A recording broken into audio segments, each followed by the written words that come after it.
আসসালামু আলাইকুম।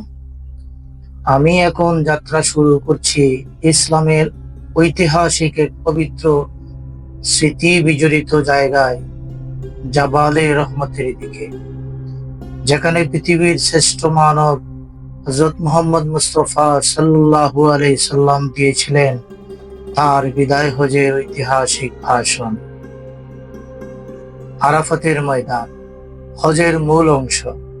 এই জায়গায় একত্রিত হন লাখো হাজি এবং এই ময়দানেই নাজিল হয় কোরআনের সেই আয়াত, আজ আমি তোমাদের জন্য তোমাদের দিন পূর্ণাঙ্গ করলাম। সূরা মাইদা। এই পাহাড়ে রাসূল সাল্লাল্লাহু আলাইহি সাল্লাম এক জুম্মার দিন আরাফাতের ময়দানে ১.৫ লক্ষ সাহাবীর সামনে দাঁড়িয়ে বলেছিলেন তার শেষ ভাষণ, যা মানবতার সংবিধান হিসাবেই পরিচিত।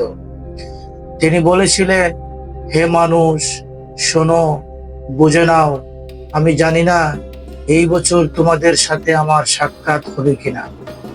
তোমাদের নারীদের প্রতি সত্য ব্যবহার করো। তোমরা আল্লাহর আমানত গ্রহণ করছো তাদের। কারো উপর জাতি, বর্ণ, ভাষায় ভিত্তিতে কোনো শ্রেষ্ঠতা নেই। তিনি আরো বলেছিলেন, তোমাদের রক্ত, সম্পদ, সম্মান সবই একে অপরের জন্য হারাম। যেভাবে এই দিন, এই মাস, এই শহর পবিত্র। জাহিলিয়াতের সমস্ত রীতিনীতি আমি আমার পায়ের নিচে রেখে দিচ্ছি।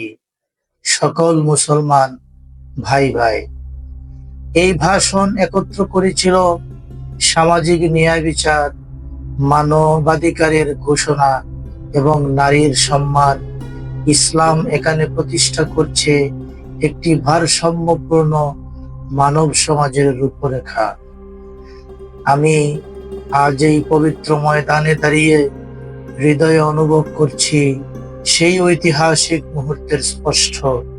চোখ বন্ধ করলে যেন শুনতে পাই রাসূল সাল্লাল্লাহু আলাইহি সাল্লামের সেই সুমধুর কণ্ঠ, তার কাঁপা কাঁপা বার্তা।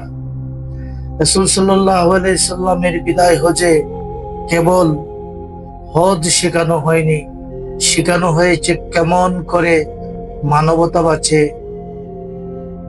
এখানে পাওয়া যায় দুনিয়ার শ্রেষ্ঠ নসিহত। এই মাঠে দাঁড়িয়ে লাখো মানুষ কান্না করেন। এখানে দোয়া করা হয় জীবনের সবচেয়ে গভীর ভাষায়। এখানে মনটা নরম হয়ে যায়, হৃদয় পাকা হয়ে যায়।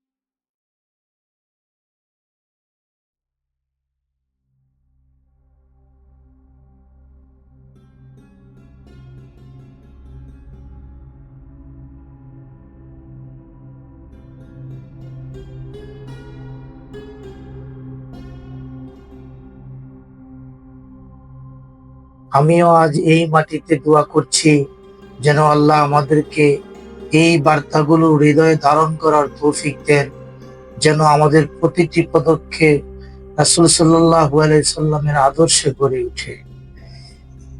জাবালে রহমত আমাদের মনে করিয়ে দেয়, ইসলাম কেবল একটি ধর্ম নয়, এটা একটি পূর্ণ জীবন ব্যবস্থা। বিদায় হজের ভাষণ আমাদের জন্য একটি চিরন্তন শিক্ষা গ্রন্থ।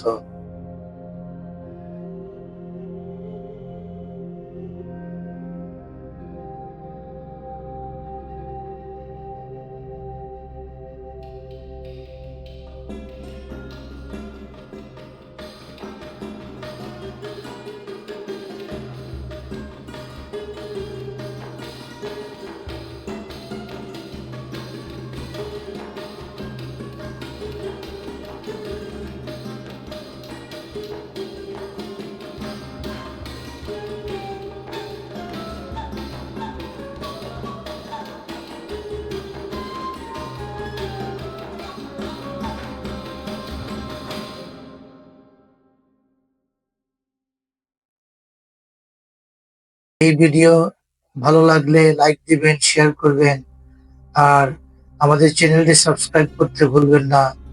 আল মহান আল্লাহ পাক আমাদের সবাইকে হেদায়েতের পথে রাখুন। আমিন। দেখা হবে পরবর্তী কোনো ভিডিও। সব সবশেষে ভালো থাকুন, সুস্থ থাকুন। আল্লাহ হাফেজ।